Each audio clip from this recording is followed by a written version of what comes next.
Luxurious. Heat Nation. Yeah. Murcielago. Down to Biscayne. Yikes. 5 on the floor. Ride for my dogs. Where here's the thing. You can check the score. Hustle hard, couple scars, wearing bubble frauds. Down to Biscayne. Kept the floor playing, got it all banned. Y'all seen the block, stop with one hand.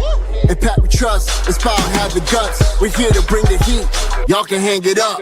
Welcome to 5 on the Floor, a daily insider show on the Miami Heat and the NBA, featuring Ethan Skolnick, Greg Sylvander, Alex Toledo, Brady Hawk, and others from the 5 Reasons Sports Network. Also make sure to subscribe to Off the Floor for the most heat anywhere.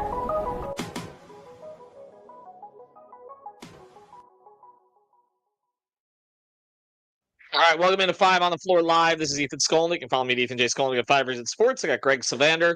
Follow me at Greg Sylvander. You can follow Digital Adel at Digital Adel. And we've got Alex and Brady at the game tonight, so make sure you subscribe to Off the Floor. You'll get all the content there from the locker room. Because Miami Heat's winning streak is over. Miami Heat's winning streak is over after 6 games, 10-game losing streak, 6-game winning streak. And yet, and I know Heat fans may be frustrated about the very end of this game, I was more encouraged by some of the things I saw in this game than in some of the wins, actually, even though they won those games by an average of 20.5 points. I thought that a lot of players did a lot of good things tonight that can be built upon. I know we're at a strange part of the season to discuss it like that, but we will, or I think we'll get into part of this as we go. The big shot, and we'll talk about it more in the play of the game, but Ja Morant drives into the lane, and he makes the kind of shot that great players make. And he's still a great player, regardless of what you may think of him. And he basically got isolated on Ware. Ware did a great job on Tatum the other night. I thought Ware's contest was fine.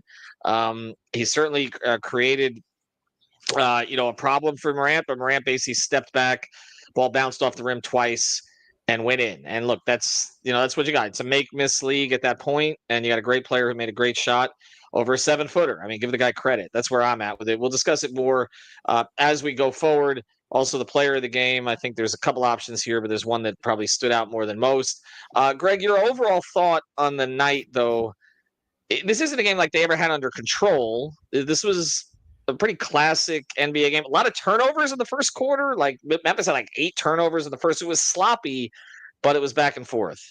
Yeah, it was a good game. I thought it was fun to watch. We were on playback, and it was competitive. It's 2 teams that are really in desperation mode to some degree. The Heat obviously are coming off a 6-game winning streak, but honestly, coming from all of us who had to witness the 10-game losing streak, a game like tonight, I do not feel the same way that I did when they were losing some of those games amongst that streak. This is a different kind of loss.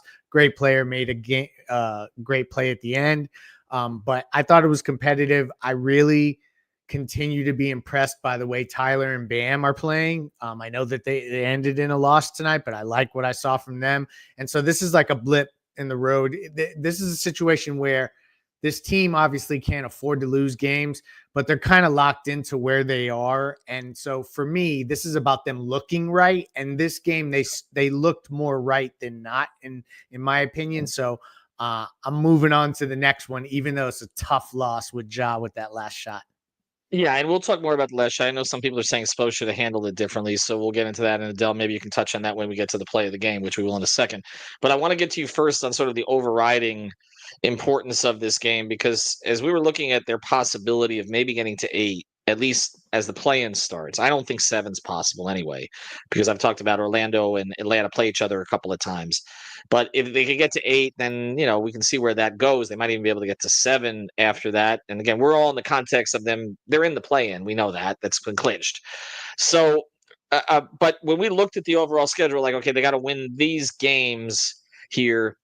And my thought was that if they got either Memphis or Milwaukee, they were in good shape. So they didn't get Memphis, but they were competitive. The second night of a back-to-back, as we say, after travel, that's not easy. Second night of a back-to-back, even if you're coming home, you're leaving late, you get in real early in the morning, they came to play tonight. I thought the effort was good. But overall, are you still encouraged by their ability now to kind of potentially move up with Milwaukee coming in? And I'm looking at the schedule beyond that, then a Philadelphia team that's tanking prior to the game in Chicago, which would at least be the put-away game for the 9 seed, I would figure at the very worst. Yeah, I'm very encouraged by what I saw. I really like what I saw from Spo in this this stretch of winning where he's found a rotation he's been comfortable with and how they've been playing a lot through Bam, and Tyler's been ultra efficient through this stretch. I've really liked what I've seen from the pieces that have been on the floor. Ware's really starting to settle into his role and play his part, and he's really able to allow Bam to roam a little bit more defensively and to switch like he's supposed to. You would have liked to seen some of that down the stretch, but we'll get to that whenever that time comes. But yeah, I've been really encouraged. The Milwaukee team without Damian Lillard, I'm sure that was a gut punch. I hope he gets better and healthy, but I would definitely like the Heat's chances more, considering that Damian Lillard isn't going to be playing in that game on Saturday. So I'm very encouraged. I like what I've seen from this Heat team. We're still waiting on Wiggins, but Duncan did play tonight. They didn't force feed him too much. He had a couple of moments. He's not 100%. It's pretty clear. 10 minutes at this stage. Yeah, I mean, 10 minutes. I'm looking at the overall numbers tonight. Let me go through some minutes numbers. I think these are really interesting because we've talked a lot about them finding a rotation and now how does Spo work in these guys. So Duncan came back before Wiggins or Jovic. So we're still waiting on Wiggins and Jovic. When Wiggins comes back, he will start. Likely replaces Larson in the starting lineup just to keep the spacing. I know I polled it today, and the majority of people want to see Adebayo, Ware, Herro, Larson, and Wiggins. But I don't think Spo's going to do it, at least to start the game, because there's just not enough spacing with that group. So I'm not anticipating he does that. But tonight, Larson played 23 minutes as a starter, did not have the impact that he's had in the past 3 games. Burks was 1 of 6 from the floor, 0 of 5 from 3, which is anomalous. Yeah. And then they 2 of 3 from Duncan, and like you said, 11 minutes. But look at the rest of the minutes here. Tyler played 37. They're leaning on him for heavy minutes now. I'm glad they are. As he always says, he can play all day. He took some shots in this game, too. We'll get into him in the player of the game, but he took some shots, and he came back. But the leading minutes guy in the game was Davion Mitchell off the bench. Spo can't play him enough right now. He played him 37 minutes, 11 points, 7 assists, and made a huge shot towards the end of the game, which gave them a chance. He's not afraid to take those shots. But the thing I've liked the best about Davion lately is his ability to get a foot in the paint and make a decision. I did not know he had that as so much in his game. And there were a couple times today that he got a foot in the paint and fed Herro, and Herro got opportunities after that. All right, let's get to the player of the game, though, because I think we need to focus on Tyler a little bit more here. And now it's time for the A Aggressive Insurance Player of the Night, sponsored by our friend Lynette. You can find her at insurancebylynette.com. That's with 2 N's and 2 T's, insurancebylynette.com. If you need car insurance, renter's insurance, homeowner's insurance, or any other type of insurance, she's the person to go to. Based in Lauderhill, she services the entire Tri-County area here in South Florida, and she will make sure to get you the best deal. She'll probably talk to you about the Heat while you're at it. Reach out to her, insurancebylynette.com. And now, the player of the game.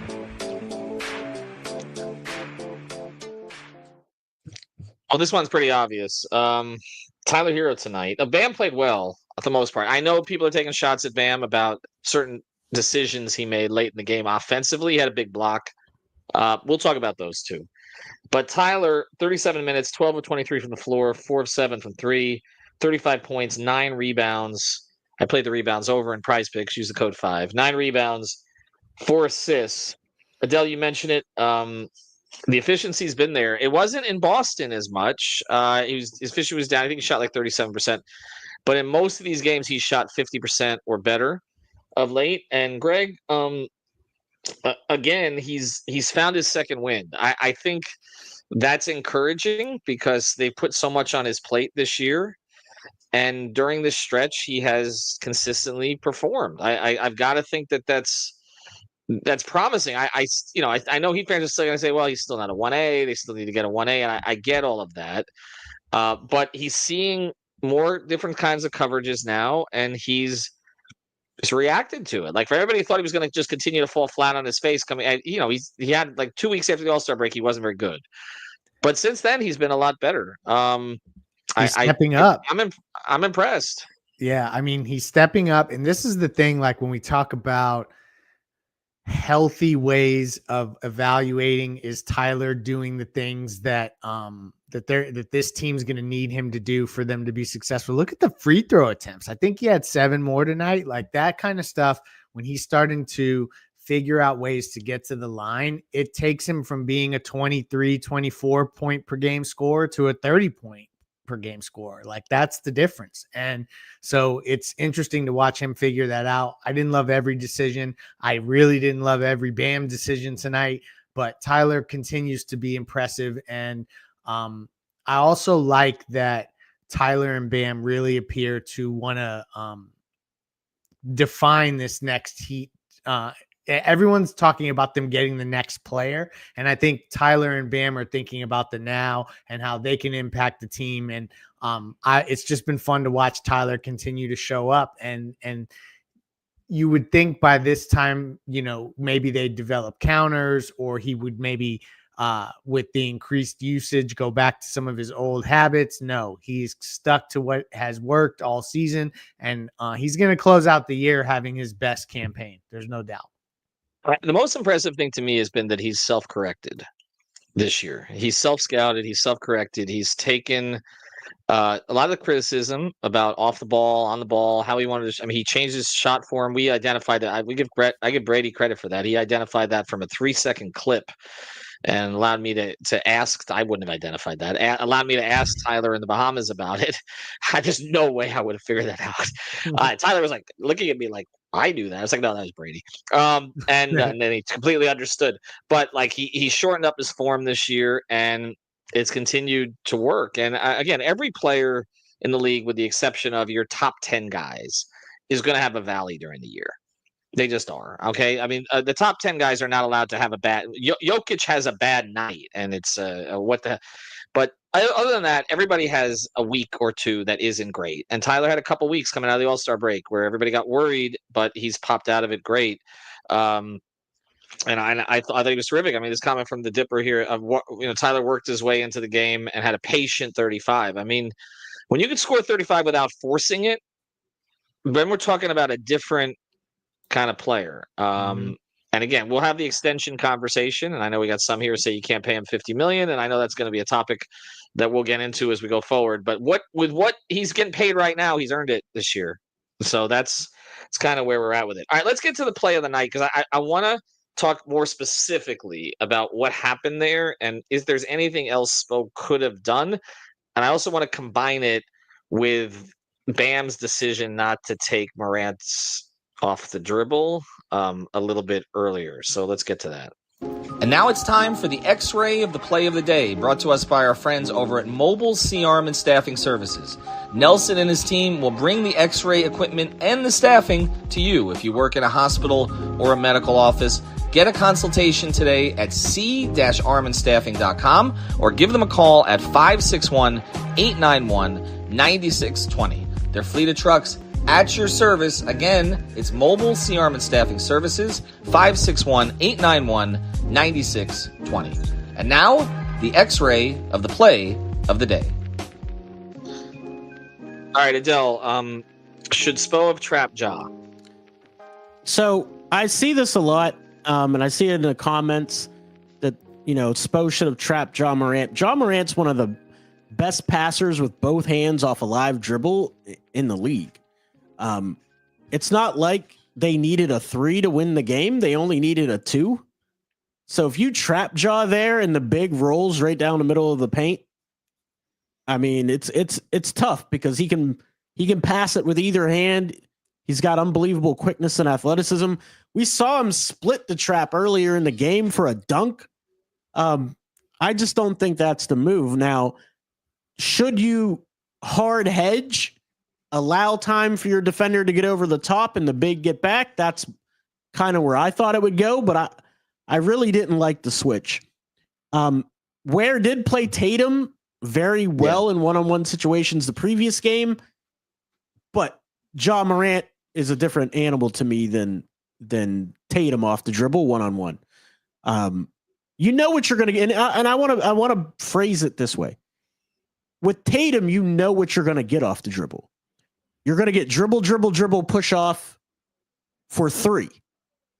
Ja took Ware all the way down in the paint, stepped back and created space for that midi, which is different than how Tatum typically plays those situations. So I think it's just a little bit different player, a little bit different philosophy for me would have been needed in that scenario. It's a good point. Yeah, I think it's fair. I mean, I think there are a lot of different ways you can go. I think when, again, when Ware gets isolated on him and you got a player with Ja's quickness and wiggle, it's not what you're looking for there. But again, I understand all the issues with everything else they could have tried. Let's go to the Bam thing a little bit earlier. People are focusing on that because I thought Bam played well overall, and obviously had the block. He doesn't have the block; they don't have a chance to win the thing because that would have gone to a 4-point lead at that stage. Greg, we talked about when they got away from Bam again. We started having that conversation as soon as he got back in the fourth quarter. Some on check it out, playback.tv/5RSN, where we watch the games. We're saying that he had to demand the ball a little bit more. Did you have issues with Bam's offensive disposition towards the end of the game?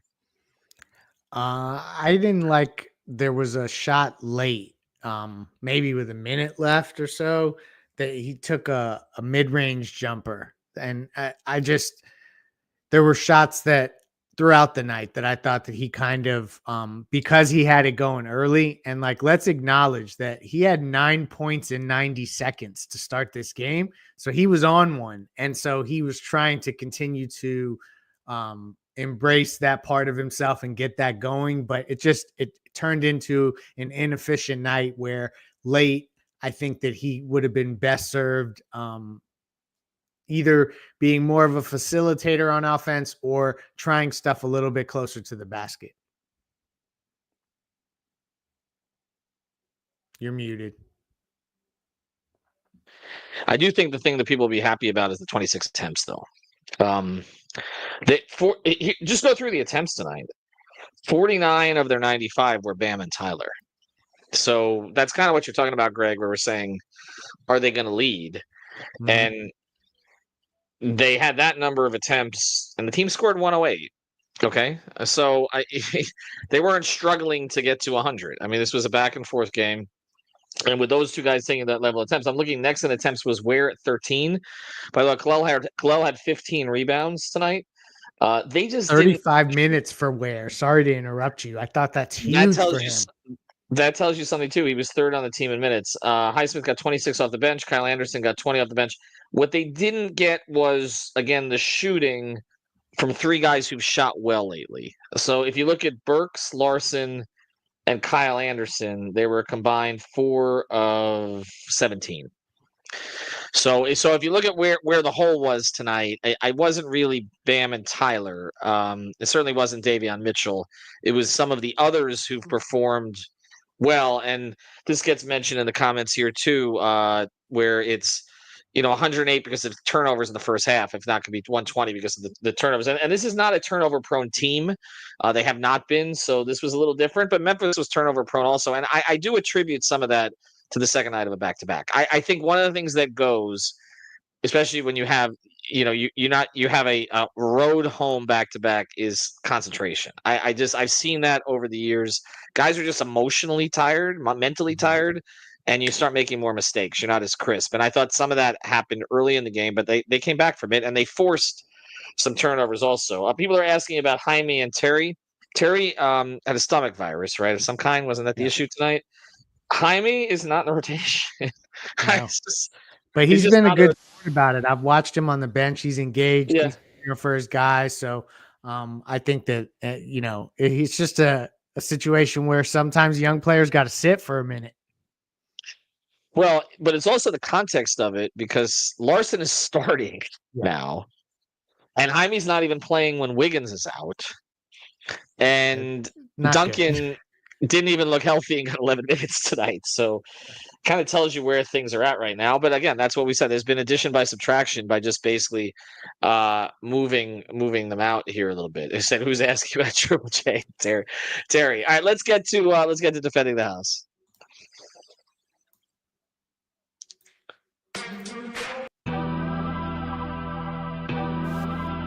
And now it's time for our Defending the House segment, sponsored by our friends over at The Real Estate Shop. You can find them at realestateshopfl.com. That's with 2 P's and an E, realestateshopfl.com, or at the Fort Lauderdale Realtor on Instagram. This is Javier Iglesias and Amanda Martin. They help buyers and sellers in real estate. They're nimble and protective of their clients. They service the entire Tri-County area. That's Miami-Dade, Broward, and Palm Beach counties with a proven on-market strategy. The Real Estate Shop sellers earn the most money in the shortest time frame because Amanda and Javier have a deep understanding of the local market. So check them out. Again, it's at the Fort Lauderdale Realtor on Instagram, realestateshopfl.com, or give them a call at 954-268-9812. And now, who defended the house? We spent a lot of time talking about that last play. Let's go over the overall defense for the Heat tonight. 47% from the floor from Memphis, 42% from 3, 16 of 38 from 3. Can they just keep Scottie Pippen Jr. at home? I used to watch that kid play at over at Pinecrest, my old high school. It's I don't know, he looks like this is a guy who's struggled to stay in the NBA until this year, right, Adele? And he's looked great against the Heat both times out. Yeah, he's really worked himself into a very serviceable player. Jalen Wells was their draft pick this season, and he's played really well, but Scottie Pippen Jr.'s played better. He's played a more prominent role for that team. He does a lot of things for them. His efficiency's been good. He flops too much for my taste. He gets on my nerves with that. But he's been a very good player for them, a great find in development for them in Memphis. So I don't like that he kicked his leg in when he took that 3-point attempt, and they called it correctly. But I don't like players that do that generally. No, I get it. Let's talk about another player before we close here. We appreciate everybody joining. We'll have another episode on here tomorrow. Again, check out Brady and Alex's content. Go to the link here in the description. Bypass the Apple upcharge and subscribe to Off the Floor, because that's really, we see everybody conversing here in the chat. You really should be on our chats there. It's $2.99 per month. It keeps us going, and it's where we all are these days, and as we move more and more off of Twitter. But I want to ask about Morant here specifically, because this has been in the news of late, that they may move on from him. And it's a very credible reporter, Sam Amick, who's the one who's been putting this out there. And he said it could be like a De'Aaron Fox type situation. This coach that they just promoted just won his first game. I don't know that they're committed to him, but they fired Taylor Jenkins. They fired the guy who put in the new offense that apparently Ja didn't like. So I don't know if that's an effort to keep Ja. We'll see what goes on there. We saw the best and sign of the best of Ja tonight, and also 30 points and the game winner, and also some things that people in the comments here don't love about sort of the way he handles himself. So I'll just throw this at you guys right now, because we did a whole episode, Greg. I'll throw it at Adele first, because we did a whole episode, Greg, about not going for an aging star. This is not an aging star. This is a star who should be entering his prime. Adele, if you were the Miami Heat and Ja Morant is on the market this year, do you make a run at him? 100% you make a run at that guy. There's so few of those types of guys that are in the league that you have to take a shot at him. No pun intended. But well done.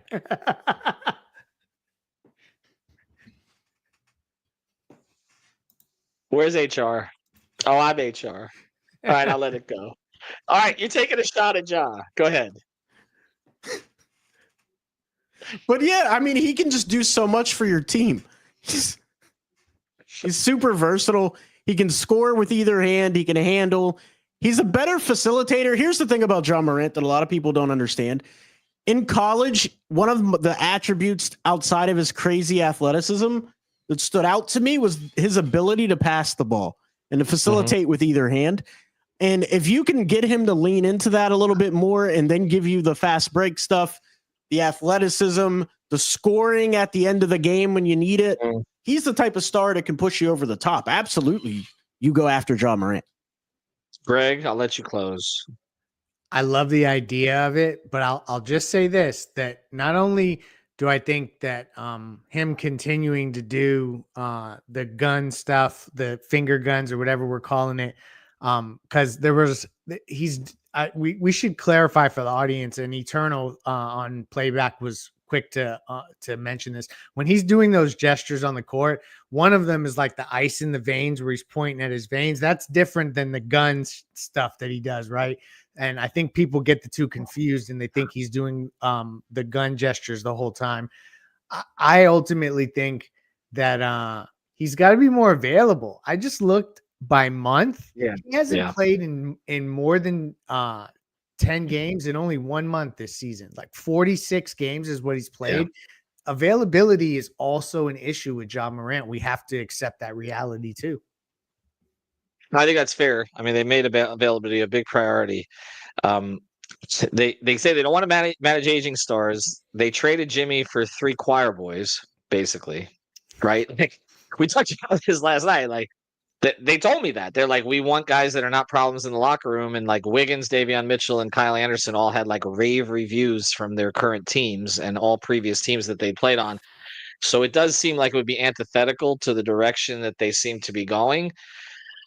But man, that talent on the floor, like that's the thing with Adele. Like I'm with the fit. It would be perfect to be the head of the snake with Tyler, Bam, and whatever other players you could keep around him. I mean, in theory, on the court, if he's playing at his high level, that's the type of team that can make a run. There's no doubt. It is. I don't know that you can win a title with him as your best player, but I think if you have 3 players that are relatively close to that level and you could get them to fit, then I think there's a chance.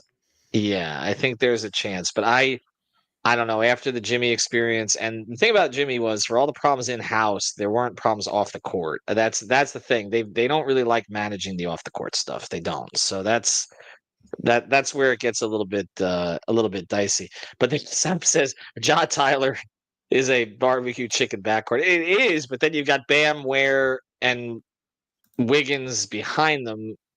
Again, but you might need to trade one of these guys to get Ja, which is the other issue here. So we'll see. I think what you're hoping for, well, I don't want to say this. If Ja got into more difficulty, then his trade value goes slower.